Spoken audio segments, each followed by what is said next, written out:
నమస్కారం. సుప్రభాత గంటారావానికి స్వాగతం. ముందుగా ప్రధాన అంశాలు. కాసేపట్లో 5వ విడత పోలింగ్ ప్రారంభం. 49 నియోజకవర్గాలకు జరగనున్న ఓటింగ్.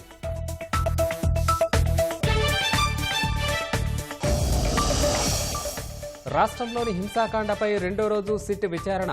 ఘర్షణలకు గల కారణాలపై పోలీసులకు ప్రశ్నల పరంపర.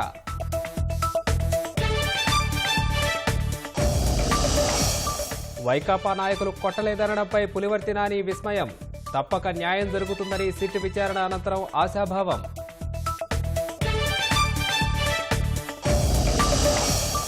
హింసకు బాధ్యులను చేస్తూ 3 ఐపీఎస్లపై అభియోగాలు. క్రమశిక్షణ చర్యలకు ఉపక్రమించిన రాష్ట్ర ప్రభుత్వం.